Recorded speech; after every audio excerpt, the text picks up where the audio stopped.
आज मैं एक्सप्लेन करने वाला हूँ हाल ही में नेटफ्लिक्स पे रिलीज हुई स्ट्रेंजर थिंग्स सीजन 5 के वॉल्यूम 1 को। वॉल्यूम 1 में टोटल सिर्फ 4 एपिसोड्स हैं। पिछले सीजन का लिंक आपको डिस्क्रिप्शन पे मिल जाएगा। तो सीजन 5 की शुरुआत होती है 12 नवंबर 1983 का समय दिखाते हुए अपसाइड डाउन के जंगल में बने हुए कैसल बायर्स में हम विल को देखते हैं जो शुड आई स्टे और शुड आई गो गाना गा रहा होता है। अचानक उसे बाहर किसी की आवाज आती है। तभी डेमोगोर्गन अचानक अंदर घुस आता है मगर विल किसी तरह अपनी जान बचाकर वहाँ से भागता है और एक बड़े से पेड़ पर चढ़ जाता है। डेमोगोर्गन भी पेड़ पर चढ़ने लगता है। अपनी जान बचाने के लिए विल दूसरे पेड़ पर छलांग लगा देता है मगर वो टहनी पकड़ नहीं पाता और गिरते गिरते अपने बैग के सहारे एक टहनी से लटक जाता है। फिर आखिरकार वो नीचे गिरकर बेहोश हो जाता है। डेमोगोर्गन उसे पकड़कर वेक्ना के पास लाता है। वेक्ना उसे जड़ों में जकड़ लेता है और कहता है इंतजार खत्म, अब खेल शुरू। इसके बाद वो विल के मुंह में अपनी काली शक्ति डालने लगता है और कहता है कि अब मैं और तुम मिलकर हर चीज हासिल करेंगे। कहानी जाती है 5 साल के बाद यानी 3 नवंबर 1987 में। माइक के घर में उसकी छोटी बहन हॉली जब खाना खाने के लिए टेबल सेट कर रही होती है तभी उसे बाहर कुछ नजर आता है जिसे देखकर वो खुश होती है और उसे हाय कहती है। तभी उसकी माँ कैरन उसे कहती है जाओ सबको बुलाओ, नाश्ता तैयार है।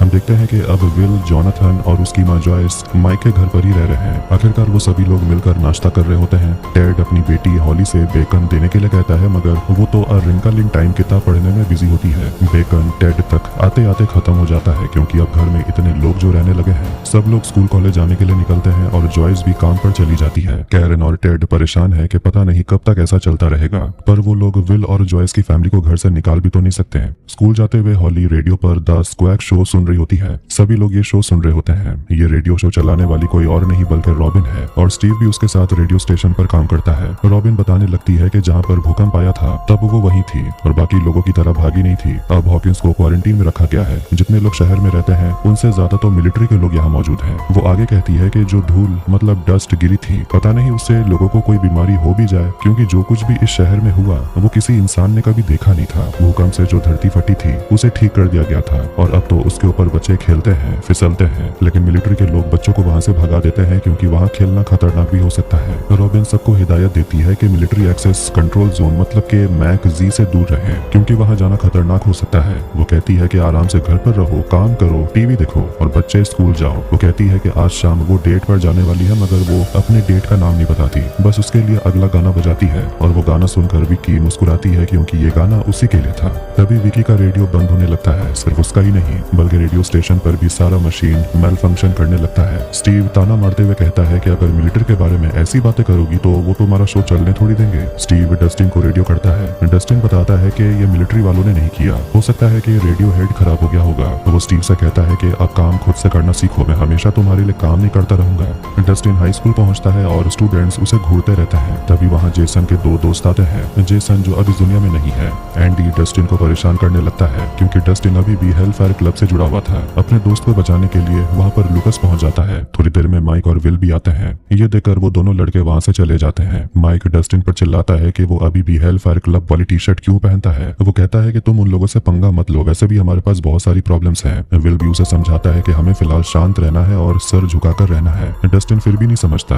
और कहता है कि हम लोगों ने हमेशा रूल्स तोड़े हैं और जो सही रहता है वही करते हैं। ये कहकर वो वहाँ से चला जाता है। स्कूल में एक पोस्टर लगा था जिस पर लिखा था जेन हॉपर मिसिंग। यहाँ हम जेन मतलब के 11 को देखते हैं जो जंगल में भाग रही होती है और उसके पीछे मिलिट्री के सिपाही पड़े होते हैं। असल में कर्नल सलीवन की टीम 11 को पकड़ने में लगी हुई है। आखिर में वो लोग 11 को पकड़ लेते हैं लेकिन ये तो कोई और औरत होती है। 11 उन्हें चकमा देकर भाग गई। दूसरी तरफ असली 11 ट्रेनिंग ले रही होती है। वो अपने पावर्स का इस्तेमाल करती है और हवा में तेजी से उड़ती है और एक नया रिकॉर्ड बनाती है। हम देखते हैं कि हॉपर और जॉयस वही होते हैं। 11 खुद पर कुछ ज्यादा ही जोर दे रही थी। उसे लगता है कि उसका ये नया रिकॉर्ड काफी नहीं है, उसे और तेज बनना है। हॉपर फिल्म देखने का प्लान बनाता है लेकिन 11 को फिर से ट्रेनिंग करनी थी। मर्रे अपनी वैन लेकर हॉकिंस शहर वापस आता है। रेडियो स्टेशन में नैन्सी और जोनाथन भी स्टीव और रॉबिन की मदद करने आते हैं ताकि वो लोग खराब रेडियो को ठीक कर पाए। आखिर में उन्हें मैनुअल मिलता है। उसे पढ़ते वक्त स्टीव नैन्सी के थोड़ा पास आ जाता है जिसे जोनाथन भी नोटिस करता है। रेडियो ठीक करने के लिए उन्हें एक टावर पर चढ़ना होगा। जोनाथन कहता है कि वो जाना चाहता है लेकिन स्टीव हीरो बनना चाहता था और वो आगे बढ़ता है मगर नैन्सी को इम्प्रेस करने के लिए दोनों टावर पर चढ़ने लगते हैं। तभी वहाँ मर्रे वैन लेकर पहुंचता है। स्टीव और जोनाथन दोनों एक ही वक्त पर टावर के ऊपर चढ़ते हैं और एक तार जो कि खुला हुआ था उसे जोड़ देते हैं। स्टीव और जोनाथन नीचे देखकर चिल्लाते हैं हमने ये काम कर दिया मगर नीचे तो कोई था ही नहीं। मर्रे नैन्सी और रॉबिन को हथियार और इक्विपमेंट लाकर देता है। 11 के लिए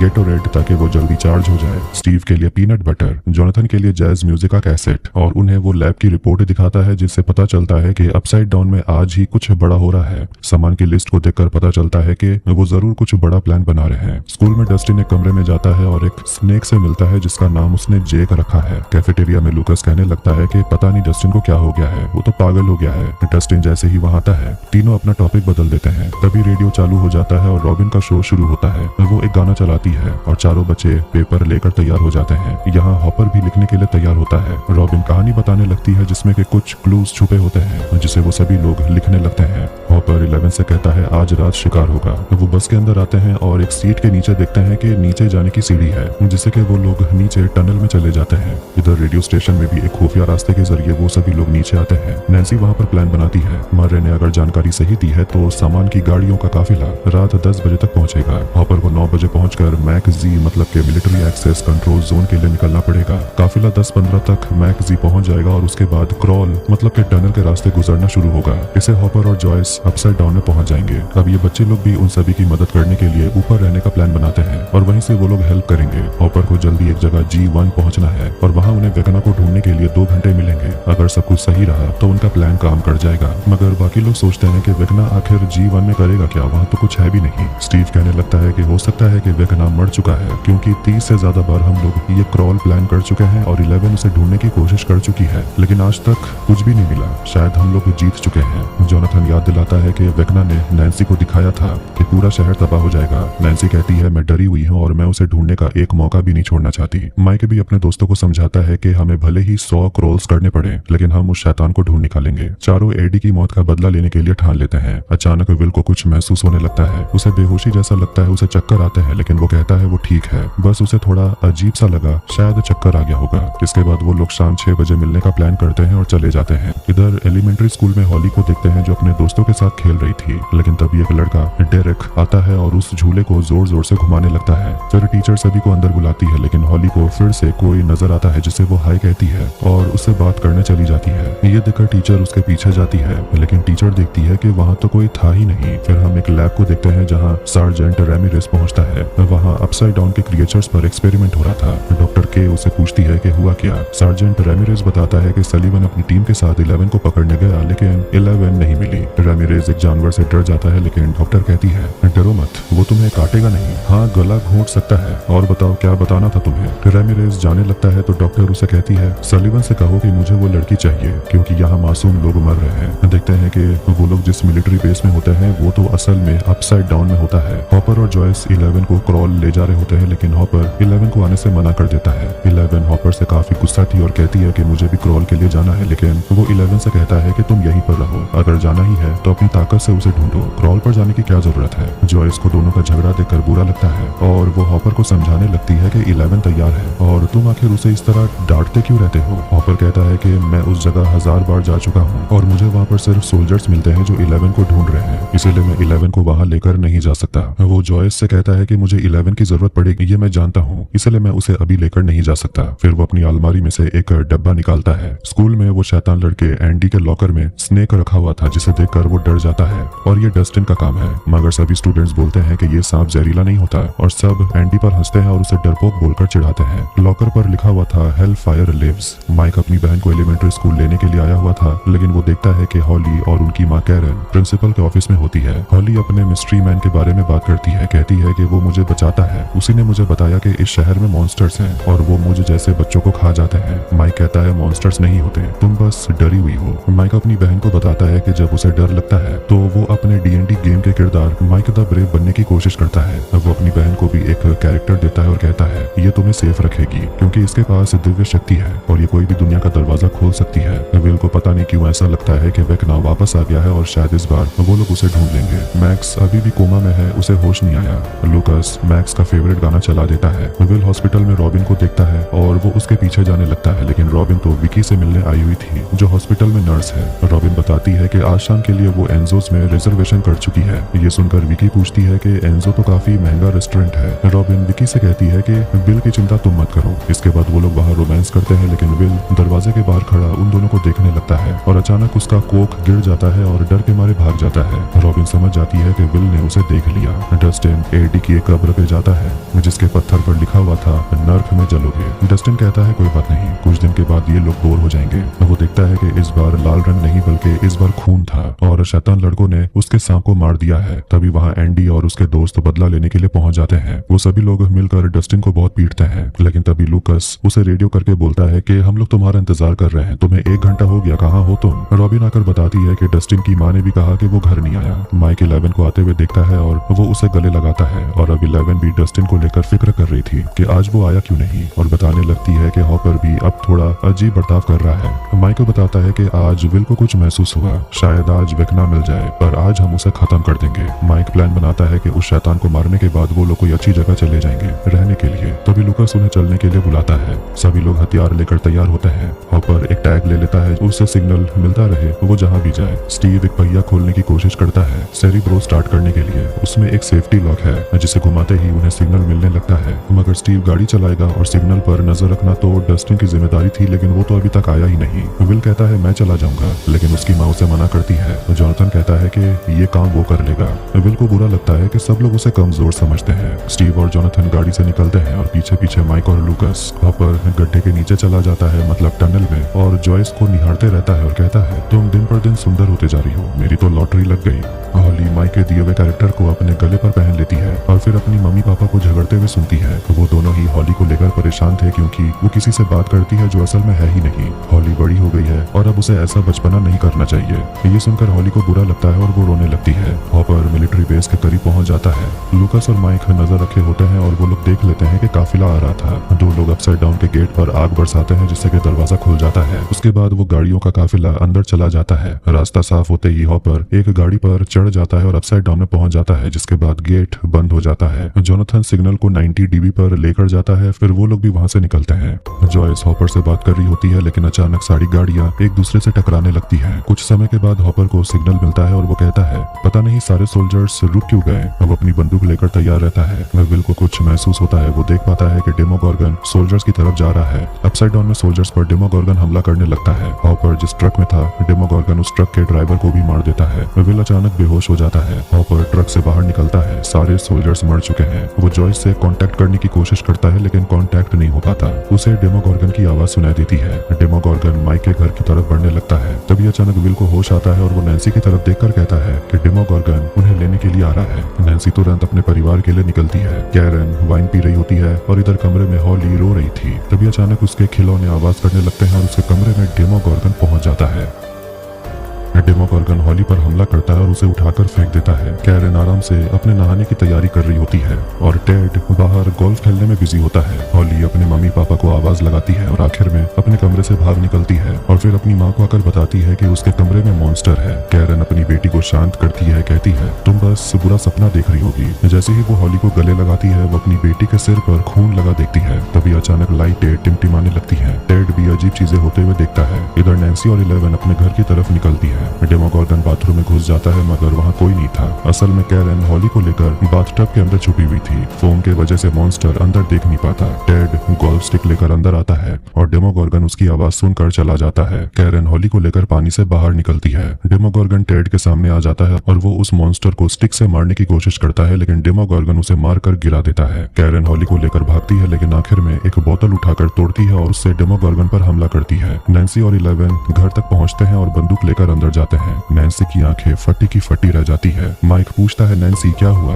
नैन्सी वहाँ पर अपनी माँ कैरन को बुरी तरह घायल देखती है। असल में डेमोगोर्गन ने कैरन पर हमला कर दिया था। अपसाइड डाउन का दरवाजा बंद हो रहा था और अंदर से हॉली की आवाजें आ रही थी। 11 दरवाजा बंद होने से पहले अपसाइड डाउन के अंदर चली जाती है। इसके बाद घायल कैरन और टेड को तुरंत हॉस्पिटल लाया जाता है। नर्स नैन्सी और माइक को बाहर रहने को बोलती है। नैन्सी बिल्कुल टूट चुकी थी और वो वॉशरूम में जाकर अपने खून से सने हुए हाथ को धोते रहती है। अपने भाई से बात करते वक्त वो खुद को दोष देने लगती है कि वो अपनी फैमिली को बचाने के लिए कुछ कर सकती थी, उन्हें पहले ही शहर से बाहर भेज सकती थी। माइक कहता है कि मगर हम लोगों ने पूरी कोशिश की और सोचने लगता है कि आखिर वो मॉन्स्टर हॉली को क्यों ले गया, आखिर इस सब से हॉली का क्या लेना देना। नैन्सी कहने लगती है वेकना ने मुझे सब कुछ दिखाया था, हॉली मॉम डैड सब मर चुके होंगे, लेकिन हम लोगों ने क्या किया, हम लोगों ने उसकी बातों पर यकीन नहीं किया और अब सब कुछ धीरे धीरे सच हो रहा है। लूकस कहने लगता है कि वेकना बेरहम है और वो ऐसे ही लोगों को जिंदा नहीं छोड़ सकता, वो तुम्हारे मॉम डैड को मार सकता था लेकिन उसने ऐसा नहीं किया, वो चाहता तो हॉली को भी मार सकता था, शायद उसका ये कोई प्लान है और वो खुद क्यों नहीं आया, उसने अपने मॉन्स्टर को क्यों भेजा। माइक पूछता है तुम्हारे कहने का क्या मतलब है कि वेकना ने ये नहीं किया है। लूकस कहता है मुझे नहीं पता, लेकिन मुझे बस इतना पता है कि विल के साथ ऐसे भी पहले हो चुका है। तुम्हें आज की तारीख पता है ना, 3 नवंबर, और विल 6 तारीख को गायब हुआ था। उस दिन के बाद से सब कुछ बदल गया, लेकिन इस बार हॉली को 11 बचा लेगी। इसके बाद पूरे शहर में अनाउंस किया जाता है किसी को भी घर से बाहर निकलना मना है। सलीवन की टीम कैरन के घर पहुंचती है, उसे उसका सोल्जर बताता है कि नैन्सी अकेले आई थी, उन्हें वहां अपसाइड डाउन का दरवाजा बंद मिलता है, मानो जैसे वहां कुछ था ही नहीं। सलीवन ऑर्डर देता है कि मुझे 2 मील रेडियस के हर जगह के सीसीटीवी फुटेज चाहिए, क्योंकि उसे लगता है कि ये सब कुछ 11 ने किया, क्योंकि वो शुरू से ही मानता है कि 11 मॉन्स्टर है। 11 अपसाइड डाउन में हॉली को ढूंढ रही होती है। 11 को बाहर एक आवाज सुनाई देती है और वो हमला कर देती है, लेकिन ये तो बस हॉपर था। 11 उसे माफी मांगती है और टॉर्च लेकर आगे बढ़ती है। वो बताती है कि डेमोगोर्गन घायल है क्योंकि कैरन ने उस पर हमला किया और वो हॉली को ढूंढने की कोशिश कर रही है। रेडियो स्टेशन पर पूरा सर्किट उड़ गया था और इसे कैसे ठीक किया जाए रॉबिन और जॉयस को समझ नहीं आता। खैर रॉबिन फ्यूज लेने के लिए चली जाती है। जॉयस विल की चिंता करती है और उसे पूछती है कि तुम्हें जो विजन्स आ रही है क्या वो पहले की तरह ही है। विल कहता है कि इस बार के विजन्स और भी ज्यादा खतरनाक है, ऐसा लगता है जैसे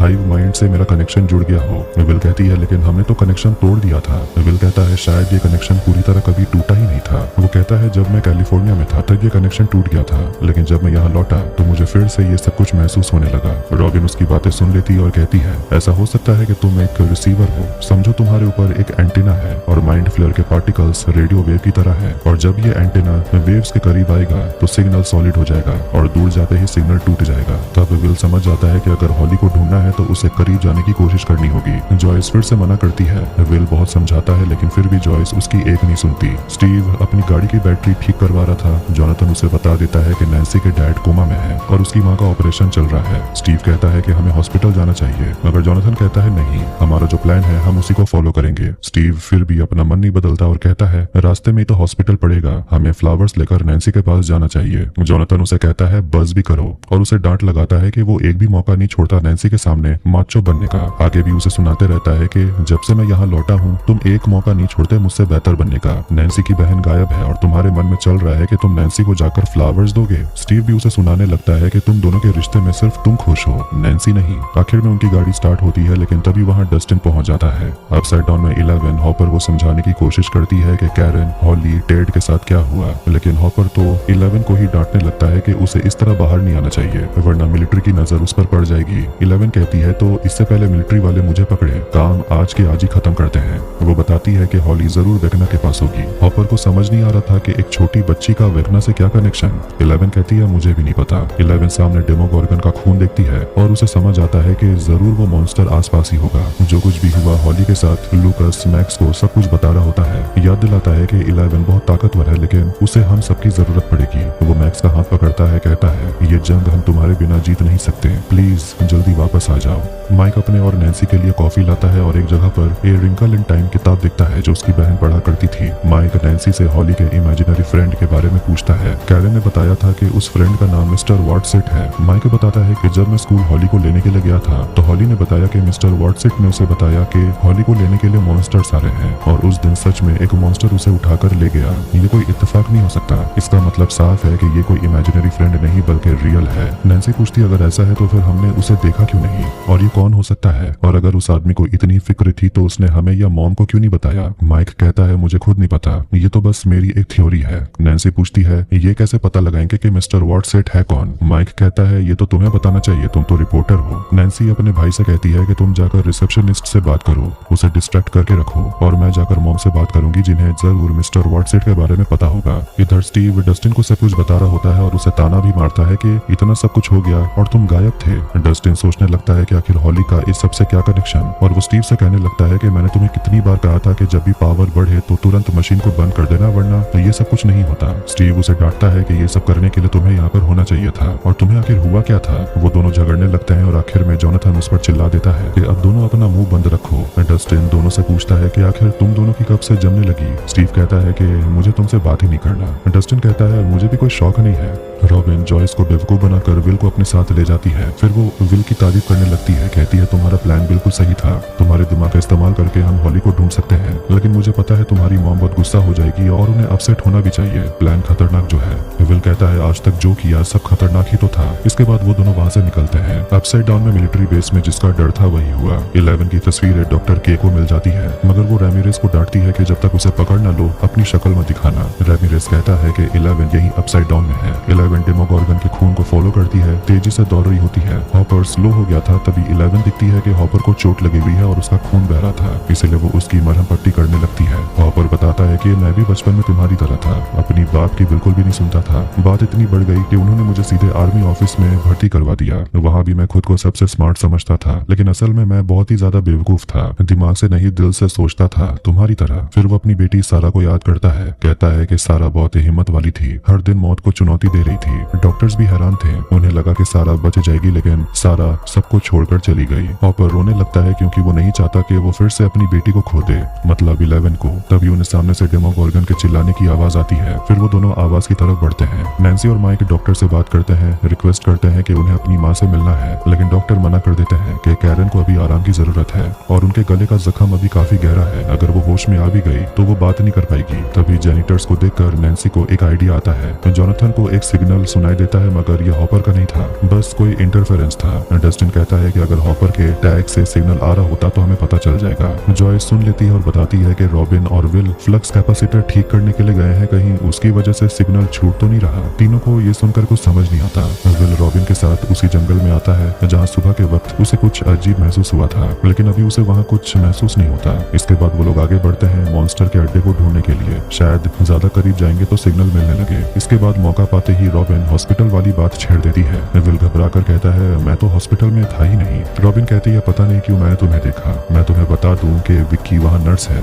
और वो मेरी दोस्त है, लेकिन कुछ लोग हमारी इस दोस्ती को समझ नहीं पाएंगे। अगर तुमने कुछ देखा हो तो प्लीज किसी को कुछ मत बताना। विल कहता है मैंने कुछ देखा ही नहीं। दोनों को वहाँ पर एक मंडाला दिखता है। विल को याद आता है कि जब वो हाइव माइंड से कनेक्ट हुआ था उसने सुना था बच्चे हंस खेल रहे थे। अपसाइड डाउन में हॉपर और 11 काफी करीब पहुंच गए थे और उन्हें सामने एक बहुत बड़ी सी दीवार दिखने को मिलती है और सामने हॉली का जूता पड़ा हुआ था। 11 कहती है तो इसीलिए मैं हॉली को ढूंढ नहीं पा रही थी क्योंकि हॉली शायद उस पार है। नैन्सी और माइक अपना भेष बदल लेते हैं और डॉक्टर से बचते हुए अपनी माँ के कमरे तक पहुंचते हैं। नैन्सी अपनी माँ का हाथ पकड़ती है। कैरन अपनी आंखें खोलती है और बोलने की कोशिश करती है, लेकिन माइक उन्हें बोलने से मना करता है। वो पेन पेपर निकालते हैं। कैरन हॉली लिखती है। नैन्सी बताती है कि हॉली गायब है, लेकिन अगर आप कुछ जानती हैं तो हमारी मदद हो सकती है। कैरन पूछती है इसके पीछे कौन है। नैन्सी कहती है नाम तो नहीं पता, लेकिन हॉली उसे मिस्टर वॉटसेट बुलाती थी। कैरन डरने लगती है। विल और रॉबिन एलिमेंट्री स्कूल पहुंचते हैं और उस झूले के पास आते हैं जिसमें पहले हॉली घूम रही थी। कैरन बताती है टीचर ने कहा था हॉली किसी से बात कर रही थी, मगर वहाँ असल में कोई था भी नहीं। विल बताता है मैं यही था क्योंकि तब आसमान घूम रहा था, मतलब मैंने विजन यहीं से देखा।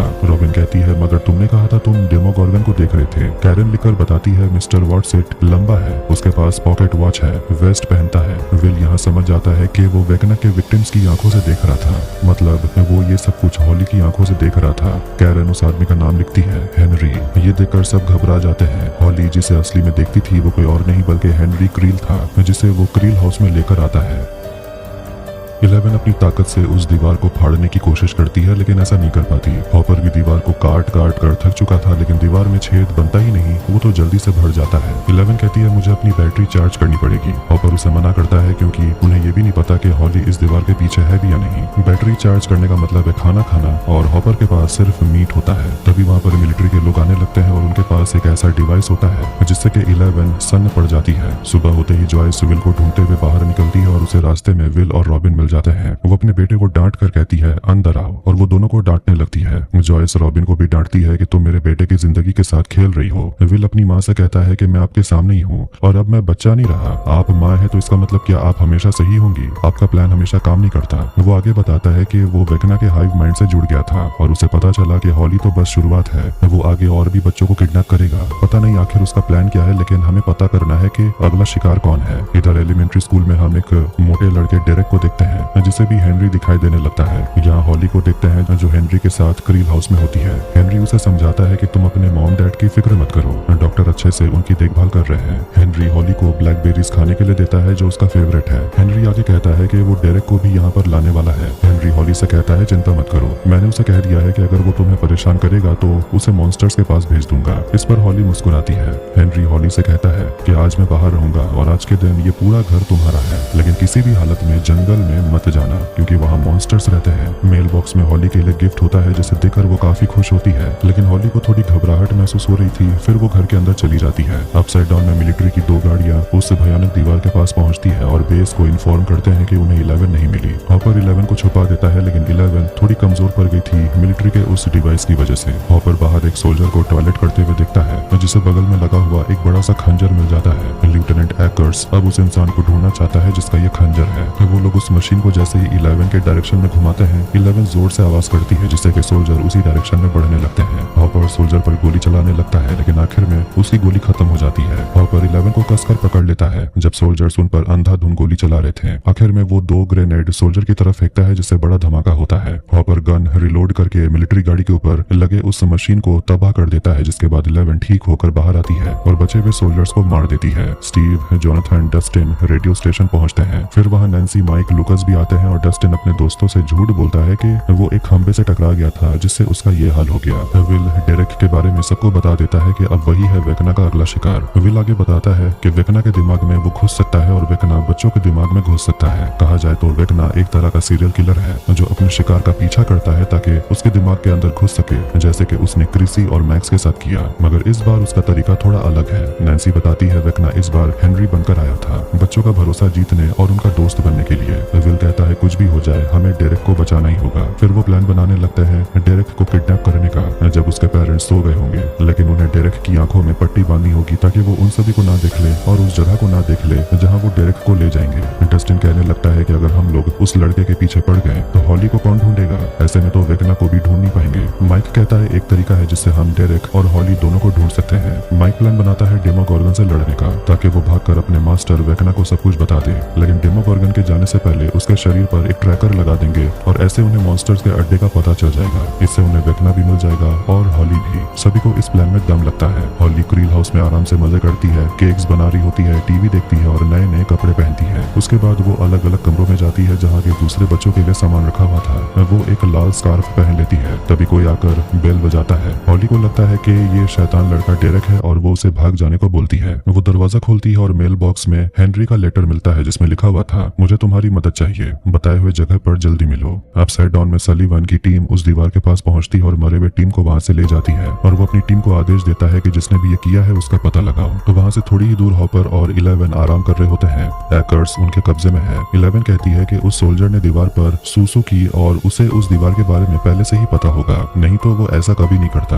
हॉपर कहता है ऐसा नहीं हो सकता और उसे बस अगले काफिले के आने का इंतजार है ताकि वो यहाँ से निकलकर सभी को इस दीवार के बारे में बता सके। 11 कहती है कि बाहर जाने से कुछ फायदा नहीं होने वाला, किसी को नहीं पता दीवार कैसे पार करनी है, इस सोल्जर को जरूर पता होगा। 11 कहती है मुझे बस 20 मिनट दीजिए, मैं उस सोल्जर से उगलवा सकती हूँ। हॉपर उसे कहता है तुम बहुत जिद्दी हो। स्कूल में मिस्टर क्लार्क बच्चों को वर्म होल के बारे में पढ़ा रहे होते हैं, लेकिन सिर्फ एरिका ही इंटरेस्ट लेकर सुन रही होती है। वो देखती है कि लूकस और माइक उसे बाहर बुला रहे थे। एरिका बाहर आती है, कहती है 1 मिनट है, जो कहना चाहते हो कहो। वो लोग उसे सब कुछ बता तो नहीं सकते, बस ये कहते हैं कि डेरेक खतरे में है और उसकी दीदी टीना तुम्हारी दोस्त है, तुम्हें बस उसके घर में किसी तरह घुसना है। एरिका मना कर देती है क्योंकि टीना से उसकी दुश्मनी हो गई है। 1 मिनट भी खत्म हो जाता है, लेकिन माइक उसे कहता है कि मेरी बहन हॉली की जान खतरे में है। इधर हॉस्पिटल में विल और रॉबिन आते हैं और रॉबिन मिसेस मैसी नाम की औरत से मिलने के लिए आती है जिसे वो अपनी दादी बताती है। असल में वो उसकी दादी नहीं है, बस उससे मिलने आई है क्योंकि मिसेस मैसी के पास नींद की गोलियां होंगी जिसकी मदद से वो लोग डेरेक के पेरेंट्स को सुला सकते हैं। लेकिन कॉरिडोर में उन्हें विक्की मिल जाती है तो वो रॉबिन को छुपना पड़ता है क्योंकि उसने विक्की को प्रॉमिस किया था कि आज शाम वो लोग एनजोस जाएंगे, लेकिन अब तो वो लोग जा नहीं सकते तो प्लान कैंसिल करना पड़ेगा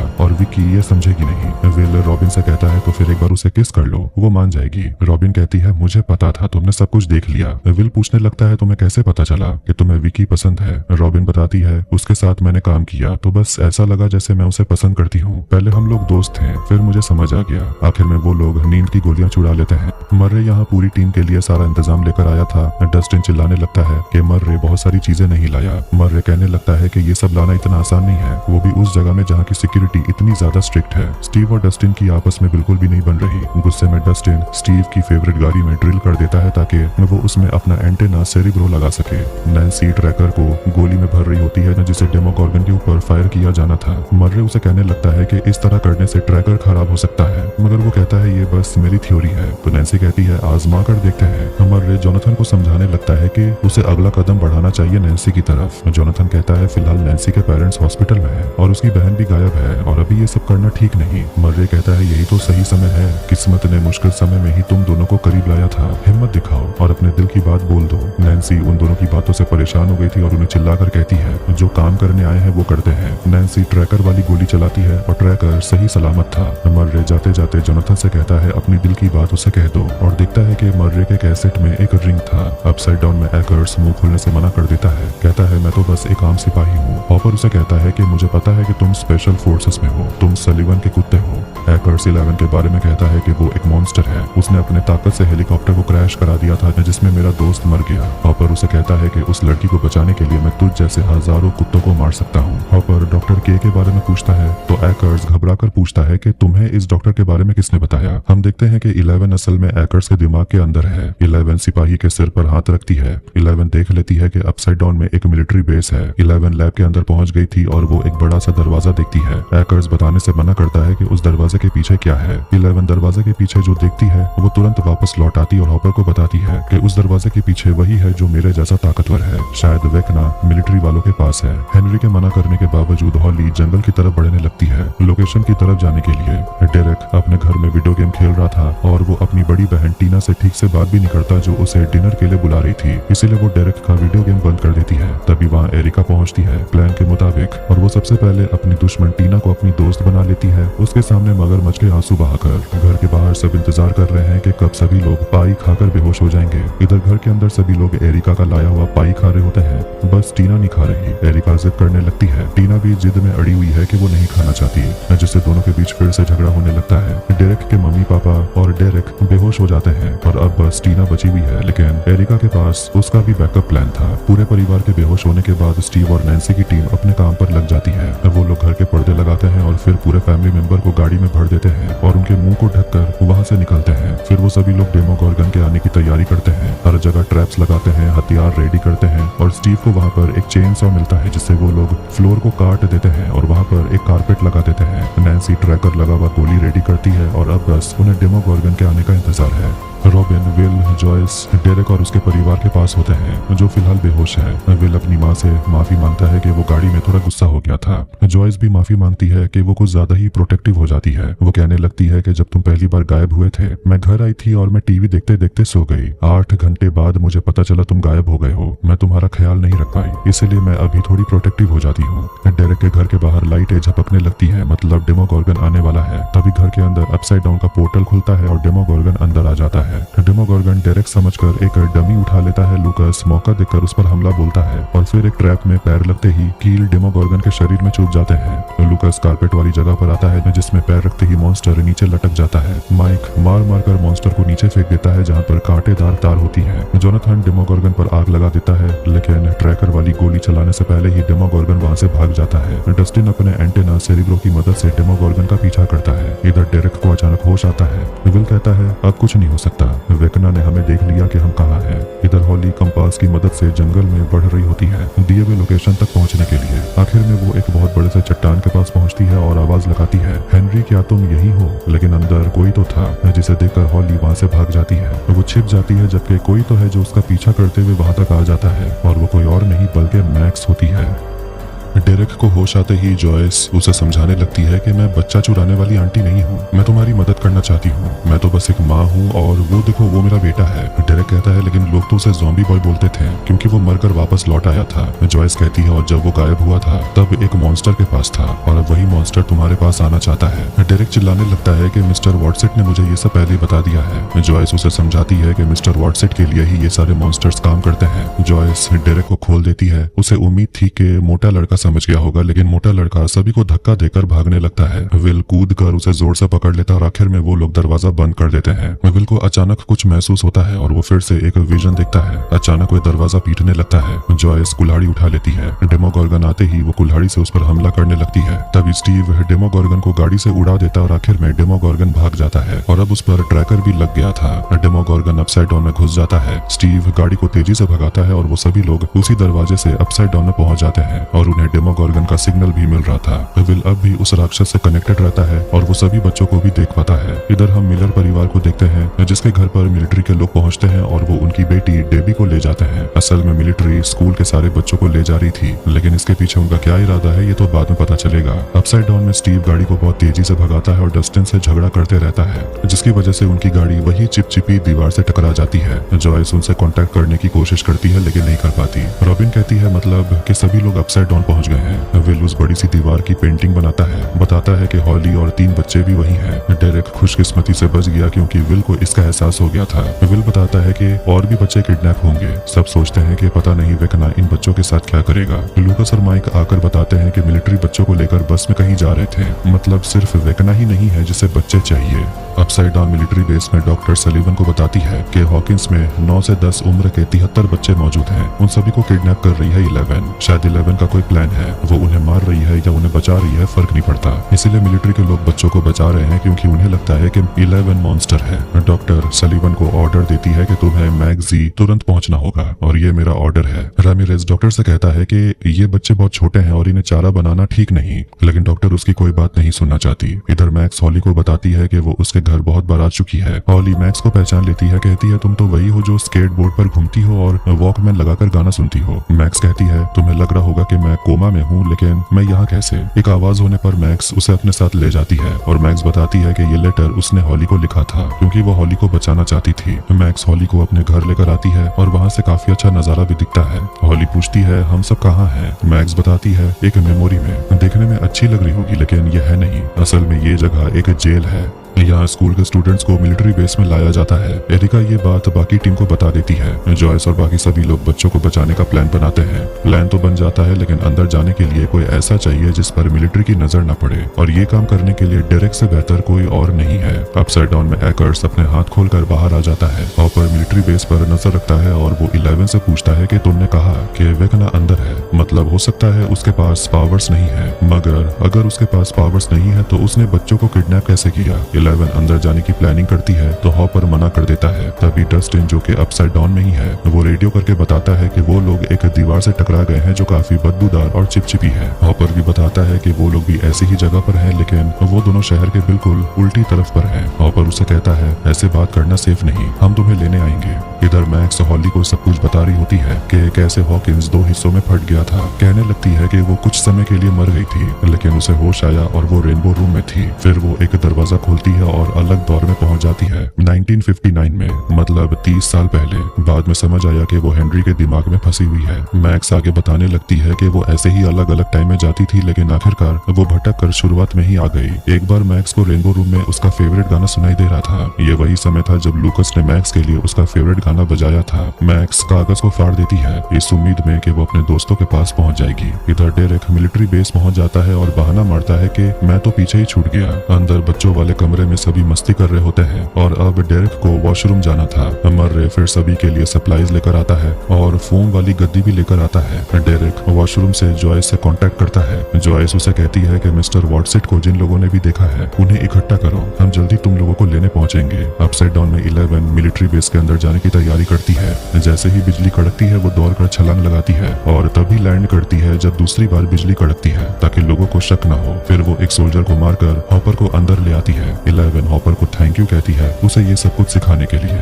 डेरेक बच्चों को बताने लगता है कि वॉटसिट के कहने पर हमें वॉशरूम में जाकर छुपना होगा क्योंकि मॉन्स्टर्स हमें लेने आ रहे हैं। कुछ बच्चे उसे पागल समझते हैं लेकिन डेबी मिस्टर वॉटसिट को जानती थी। माइक विल से डेमोगोर्गन के बारे में पूछता है तो विल बताने लगता है कि कल वो उसे महसूस कर पा रहा था जैसे कि वो राक्षस से जुड़ गया हो। माइक विल से कहता है कि जिस तरह वेकना डेमोगोर्गन को कंट्रोल कर सकता है तुम भी कर सकते हो। दोनों को बातें करते हुए रॉबिन देख रही होती है और फिर सभी लोग टनल के अंदर चले जाते हैं। डस्टिन को सिग्नल मिलने लगता है। इधर एक चर्च के अंदर नैन्सी, जोनाथन, स्टीव बात कर रहे होते हैं कि कैसे डेमोगोर्गन को ढूंढना है। डस्टिन आकर बताता है कि उसने पता लगाया कि असल में ये दीवार एक सर्कल है। वो बोलता है कि पहले भी हमें ये इंटरफेरेंस मिल रही थी जो असल में इस दीवार से आ रहा था। वो सेंटर देखते हैं जो डिपार्टमेंट ऑफ एनर्जी है, मतलब हॉकिंस लैब, मतलब वो जगह जहाँ ये सब की शुरुआत हुई थी। मैक्स बताना कंटिन्यू करती है कि जब वो कागज फाड़ कर दूसरी जगह पर गई उस टाइम में वो खुद थी। ये वो टाइम है जब वेकना ने उसे चुना था। कहती है कि आखिरकार उसने बाहर जाने का रास्ता ढूंढ लिया था। वो बहुत करीब थी, इतने करीब कि वो लूकस के हाथ को महसूस कर पा रही थी। वो लूकस की तरफ भागती है लेकिन अचानक गाना बंद हो जाने की वजह से पोर्टल भी बंद हो जाता है। हेनरी से वो भागती रही और आखिरकार इसी चट्टान के अंदर वो पहुंच गई। हेनरी अंदर आने से डर रहा था। मैक्स को लगता था कि यहाँ कुछ तो है इसीलिए वो यहाँ सुरक्षित है। अब वो अपनी किस्मत को मान चुकी थी कि वो यहाँ से कभी निकल नहीं पाएगी। लेकिन फिर उसकी नजर पड़ी हॉली पर और उसे उम्मीद मिली कि अब वो यहाँ से भाग सकते हैं। मैक्स हॉली से कहती है हेनरी आने वाला है और तुम्हें वापस उस घर में जाना होगा।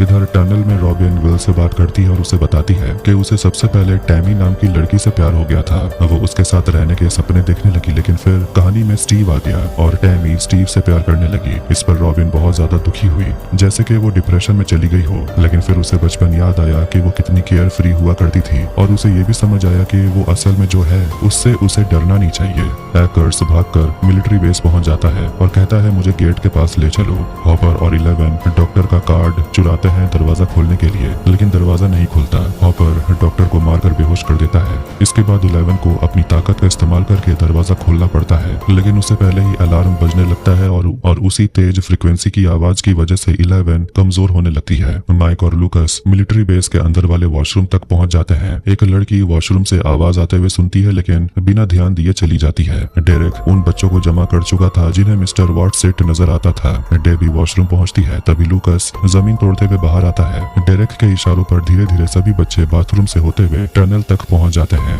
माइक देखता है कि पाइप से पानी लीक हो रहा था जिससे वो घबराने लगता है।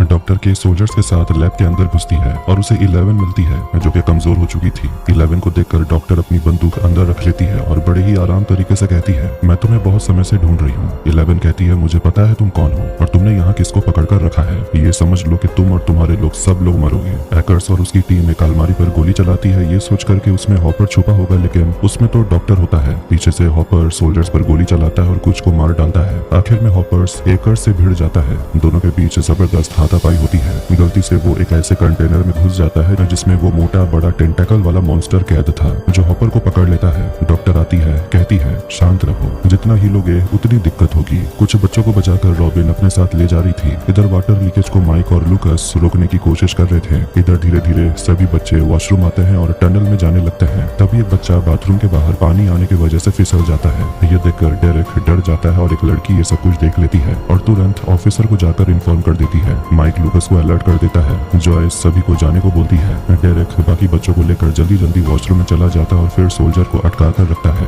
इधर डॉक्टर हॉपर से पूछती है जिस लड़की को तुमने इतने सालों से छुपा कर रखा आखिर उसे उस जगह तुम क्यों ले आए जहाँ उसे आना ही नहीं चाहिए था। ऐसा क्या है उसमें जो तुम हमसे छुपा रहे हो। हॉपर कुछ नहीं बताता। डॉक्टर टेम्परेचर बढ़ा देती है जिससे कि मॉन्स्टर कमजोर हो जाता है। फिर टेम्परेचर कम कर देती है जिससे मॉन्स्टर उसे जोर से जग कर लेता है। डॉक्टर कहती है मैं तुम्हें बचा सकती हूँ, बस अपना मुंह खोलना होगा। 11 अपनी पावर इस्तेमाल नहीं कर पा रही लेकिन किसी तरह वो डॉक्टर को स्टैब कर देती है। हॉपर किसी तरह कूद कर खुद को बचा लेता है और फिर डॉक्टर को बंदूक की नोक पर पकड़ लेता है और उसे बेहोश कर देता है। इधर वॉशरूम में माइक, विल, डेरेक सोल्जर्स को अटका कर रखते हैं लेकिन ज्यादा देर टिक नहीं पाते और वो लोग टनल में जाने वाला गड्ढा देख लेते हैं। हॉपर 11 को लेकर निकलने वाला था और वो 11 को कंपास देता है। कहता है तुम ये लेकर डस्टिन तक पहुंच जाओगी लेकिन तभी 11 गलती से हॉपर के जैकेट को खोल देती है जिसके अंदर बॉम्ब लगा हुआ था। अब हॉपर कहने लगता है ये आखिरी ऑप्शन है, मैं तुम्हें कुछ नहीं होने दूंगा, मेरे लिए तुमसे बढ़कर और कोई नहीं, तुम नहीं जानती मुझे तुम पर कितना नाज है। फिर हॉपर 11 को छोड़कर अंदर चला जाता है। इधर टनल के बाहर निकलने के बाद सभी बच्चों को मर रहे ट्रक में चढ़ा देता है, जहाँ सभी लोग फोम वाले बिस्तर पर बैठ जाते हैं। तभी एरिका सभी को इन्फॉर्म करती है माइक, विल और जॉयस पकड़े गए हैं। एक सोल्जर सलीवन को बताता है कि 5 बच्चे गायब हैं। जॉयस कर्नल को समझाती है कि ये बच्चे सब खतरे में हैं। सलीवन कहता है हम सब बच्चे को यहाँ प्रोटेक्ट कर रहे हैं। डेरेक उन्हें कहता है मैंने खतरे को देखा है और आप उनके सामने टिक नहीं पाओगे। तभी विल अपने विजन में डेमोगोर्गन को आते हुए देखता है। तभी वहाँ पर लाइटें टिमटिमाने लगती है। सोल्जर्स बंदूक लेकर रेडी हो जाते हैं। नीचे जमीन के अंदर से आवाज आने लगती है। ये वही जगह है जहाँ पर हॉकिंस के टुकड़े हो गए थे। एक डेमोगोर्गन बाहर आता है, हमला करने लगता है, लेकिन तभी थोड़ी समय के बाद दूसरा डेमोगोर्गन बाहर आता है। अब सोल्जर्स मॉन्स्टर्स के सामने टिक नहीं पाते, सब एक एक कर मरने लगते हैं कि इतने में वहाँ पर तीसरा डेमोगोर्गन भी आ जाता है। एरिका रॉबिन को बता देती है मॉन्स्टर्स ने हमला कर दिया। तभी उनके सामने अपसाइड डाउन पोर्टल बनने लगता है। लूकस और 2 बच्चे टनल में फंसे हुए हैं और उनके आसपास पोर्टल्स बनने लगते हैं। उन पोर्टल्स में से डेमोगोर्गन बाहर आने लगते हैं। मिलिट्री बेस में सलीवन फटाफट मॉन्स्टर्स पर धड़ाधड़ गोली चला रहा होता है। माइक सभी को लेकर भागता है। माइक मौका देखते ही कहता है हमें टनल के रास्ते भागना होगा, लेकिन अचानक उनके सामने और पीछे से डेमोगोर्गन आ जाते हैं और उन्हें घेर लेते हैं। जब उन पर आग बरसाया जाता है तो विल छटपटाने लगता है। इधर लैब में सभी क्रिएचर्स छटपटाने लगते हैं। हॉपर दरवाजा खोलता है और 11 को अंदर आने देता है। आखिर में वो लोग उस लोहे वाले दरवाजे के अंदर जाते हैं। माइक गेट के अंदर किसी को देखता है। इधर 11 उस कमरे के अंदर में काली को देखती है जिस पर एक्सपेरिमेंट हो रहा था। इधर मिलिट्री बेस में पोर्टल से वेकना बाहर आता है और वो आराम से सभी सोल्जर्स को मारने लगता है। उस पर किसी भी चीज का कोई असर नहीं होता। फिर अपनी शक्तियों से अपने घायल डेमोगोर्गन की सेना को जिंदा कर देता है। इधर मर्रे और रॉबिन के ट्रक के पीछे भी कई सारे डेमोगोर्गन्स पड़े हुए थे। उनसे पीछा छुड़ाने के चक्कर में उनकी ट्रक पलट जाती है। इधर सुरंग में भी लूकस डेमोगोर्गन से घिर जाता है। वेकना सारे सोल्जर्स को मारने के बाद विल को लेने के लिए आगे बढ़ता है। जॉयस उससे कहती है मेरे बेटे से दूर रहो, लेकिन वेकना उसे दूर फेंक देता है और विल को अपने पास लेकर आता है। वेकना पूछता है क्या तुम उन बच्चों को देख सकते हो? क्या तुम्हें पता है मैंने उन्हें क्यों चुना? क्योंकि बच्चे कमजोर होते हैं, शरीर से और दिमाग से भी। लूकस घायल हो गया था और उसके साथ जो 2 बच्चे थे उन्हें डेमोगोर्गन्स ले जाते हैं। ट्रक से भी बच्चे गायब हो गए थे। वेकना विल से कहता है कि ये बच्चे बहुत जल्दी बहक जाते हैं और इन बच्चों में सबसे पहले तुम थे। तुम्हें तोड़ना बहुत आसान था। तुमने ही मेरी ताकत का एहसास दिलाया कि मैं क्या हासिल कर सकता हूँ। वेकना विल को छोड़कर वापस अपनी दुनिया में चला जाता है, जिसके बाद डेमोगोर्गन फिर लौटते हैं रॉबिन, लूकस और माइक को मारने के लिए। विल को तभी रॉबिन की कही गई बात याद आती है कि मैं हर जगह जवाब ढूंढने की कोशिश कर रही थी, लेकिन वो जवाब तो मेरे अंदर ही था। फिर पुरानी वीडियो देखते हैं कि कैसे विल और माइक और बाकी सभी लोग दोस्त बने, कैसे उसने अपने भाई जोनाथन के साथ मिलकर कैसल बायर्स बनाया। माइक जैसे ही अपनी आंखें खोलता है, देखता है कि डेमोगोर्गन फ्रीज हो गया था और उन्हें फ्रीज करने वाला विल था, जिसकी आंखें सफेद हो चुकी थी। विल उन तीनों डेमोगोर्गन को वैसे ही मारता है जैसे वेकना अपने शिकारों को मारता है। सबके हाथ पैर तोड़ने के बाद विल अपनी नाक से खून पोंछता है और ये देखकर जॉयस हैरान थी। और इसी जबरदस्त एंडिंग के साथ सीजन 5 वॉल्यूम 1 यहीं पर एंड होता है। तो कैसा लगा ये वीडियो कमेंट करके जरूर बताएं। वीडियो पसंद आया वीडियो को लाइक कर दें, चैनल को भी सब्सक्राइब कर दें। मिलते हैं नेक्स्ट वीडियो में। Take care.